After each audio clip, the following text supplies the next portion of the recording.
nadie de nosotros está pensando en transmitir una memoria de apología del terrorismo de Estado, pero tampoco una mirada unilateral o un discurso oficial acerca de qué debemos pensar acerca de la dictadura. La escuela, la enseñanza de las ciencias sociales, de la historia, de la escuela en general, tiene que ser un espacio fundamentalmente de reflexión crítica.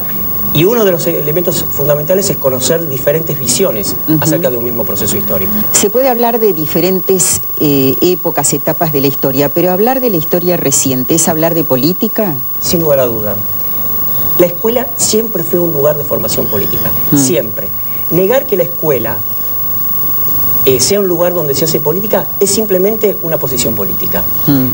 Digo, la escuela argentina en la década del 50 y 60 fue un lugar de transmisión de las visiones de un lugar que había que adoptar frente a la Guerra Fría, por ejemplo. Durante la propia dictadura militar, la política estuvo muy presente en la escuela. La escuela fue un lugar donde los jóvenes aprendieron a ser obedientes, disciplinados y no cuestionadores. Y eso es de educación política. Entonces, en realidad, toda educación lo es. Lo que hay que distinguir es entre una educación política y una educación facciosa, ¿no? Entre la transmisión de un único criterio de verdad y la transmisión a los alumnos de herramientas y competencias que le permitan la reflexión ciudadana, la participación ciudadana responsable.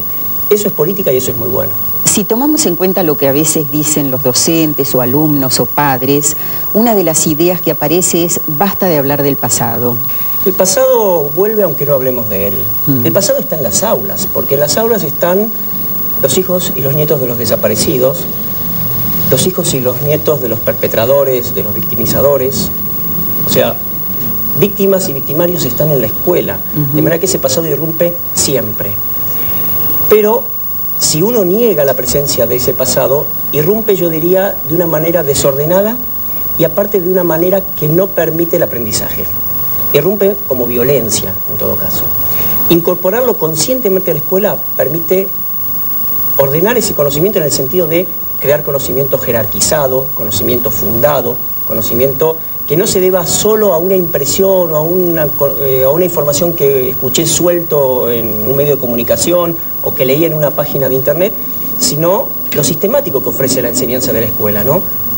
Insisto nuevamente, un aprendizaje sistemático, crítico y reflexivo. Bueno, acá estamos un grupo de abuelas que buscamos a los, ahora son hombres y mujeres, pero eran bebés cuando los robaron durante la dictadura.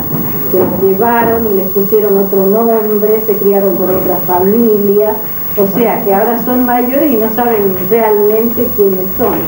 Y las abuelas vivimos para buscarlos.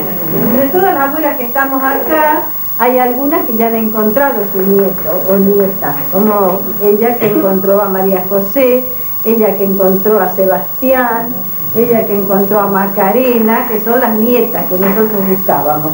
Y las demás no hemos encontrado todavía, y ahora son, como les he dicho hace un rato, mayores, pero cuando los robaron, ustedes imagínense qué maldad podía tener esta gente para robarse unos niñitos, en lugar de los niñitos cuando nacen, ellos no piensan todavía, pero uno piensa que ¿dónde tienen que estar cuando nacen?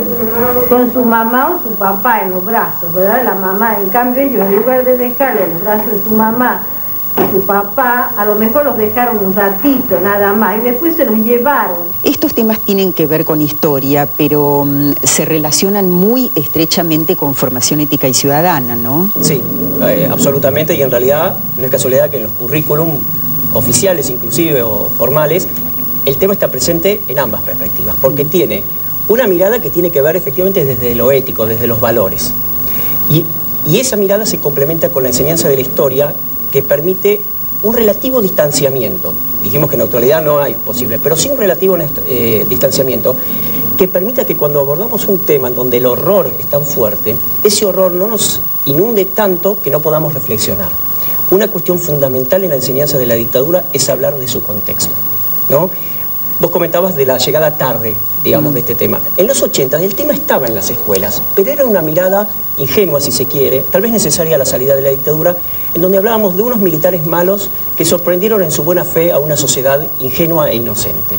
Bueno, hoy sabemos que el contexto de producción de la dictadura militar es bastante más complejo, y hubo también amplios sectores de la sociedad complacientes. Eso está entrando, me parece, hoy también en las escuelas, y los debates que se dan en las escuelas están dando cuenta de esa diversidad de miradas. También se escucha decir que hay que escuchar las dos campanas, qué pasó de un lado y del otro. Sí, cuando uno habla de multiperspectiva podría dar pie a esa mirada también.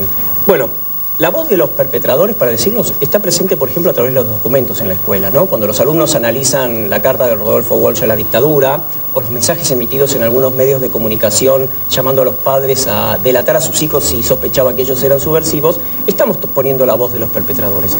Pero digamos, que haya muchas voces no significa que todas tengan la igual legitimidad. Primero, en nuestro país hay una Constitución nacional. Lo que está fuera de la Constitución es ilegítimo en la escuela. Segundo, en nuestro país hubo un juicio. El veredicto de la Corte Suprema pone fuera de discusión que en nuestro país hubo terrorismo de Estado.